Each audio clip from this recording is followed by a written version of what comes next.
Kisah kehadiran iblis dan Nabi Khidir ketika jenazah Nabi Muhammad SAW hendak dimakamkan. Kisah kehadiran iblis dan Nabi Khidir sebelum jenazah Nabi Muhammad SAW dimakamkan. Setelah wafatnya Nabi Muhammad SAW, muncullah sebuah kejadian gaib. Waktu itu sahabat Ali meletakkan jenazah Rasulullah SAW di atas dipan untuk memandikannya. Tiba-tiba muncullah suara gaib yang terdengar dari sudut rumah dengan suara yang sangat keras. "Janganlah kalian memandikan Muhammad, sebab dia suci dan mensucikan." Sahabat Ali lantas sedikit terpengaruh dengan suara itu. Sahabat Ali lalu bertanya, "Hai, siapakah kamu?" "Sesungguhnya Nabi telah menyuruh kami melakukan hal itu, yaitu memandikan jenazahnya." Kemudian tiba-tiba muncullah dan terdengar suara lainnya, "Wahai Ali, mandikanlah dia, Rasulullah SAW. Karena sesungguhnya seruan suara yang pertama adalah iblis, karena dengki kepada Nabi Muhammad SAW dan bermaksud agar Nabi Muhammad SAW masuk ke dalam kuburnya dalam kondisi tidak dimandikan." Sahabat Ali lantas berkata, "Semoga Allah SWT membalas kebaikan kepadamu, sebab engkau telah memberitahuku bahwa itu adalah iblis. Siapakah sebenarnya Anda?" Seruan kedua menjawab, "Aku adalah Nabi Khidir. Aku menghadiri jenazah Nabi Muhammad SAW." Ternyata Nabi Khidir alaihissalam waktu itu ikut bertakziah atas wafatnya Rasulullah SAW.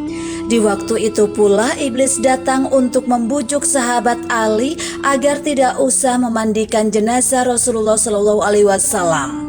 Namun atas petunjuk Nabi Khidir, akhirnya sahabat Ali mantap untuk memandikan Rasulullah SAW. Sahabat Ali lantas memandikan Rasul, sedangkan Al-Fadl ibnu Abbas dan Usamah ibnu Zaid mengguyurkan air.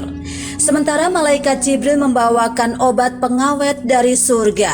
Setelah dimandikan, kemudian jenazah Rasulullah SAW dikafani. Setelah jenazah Rasulullah SAW telah dimandikan, dikafani dan disolati, barulah jenazah Rasulullah SAW disemayamkan ke liang kubur. Jenazah Rasulullah SAW dimakamkan di kamar Siti Aisyah radhiyallahu anha pada malam Selasa, dan ada pula yang mengatakan pada malam Rabu tengah malam. Siti Aisyah lantas berdiri di atas kubur Nabi dan berkata, "Wahai orang yang tidak pernah memakai sutra dan tidak pernah tidur di atas kasur yang empuk, wahai orang yang keluar dari dunia sedangkan perutnya tidak pernah kenyang dengan roti gandum, wahai orang yang lebih suka tikar daripada ranjang, wahai orang yang tidak pernah tidur sepanjang malam karena takut kepada neraka." Wafatnya Rasulullah SAW sangat membuat sedih keluarga dan seluruh kaum muslimin dunia yang ditinggalkan. Sosok Rasulullah SAW yang lembut, berakhlak mulia, tentu sangat dirindukan para umat-umatnya. Syafaatnya akan selalu dinantikan para umat-umatnya baik di dunia maupun di akhirat.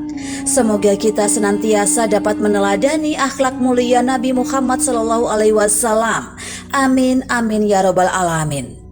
Semoga kisah ini bermanfaat. Wallahu a'lam bishawab.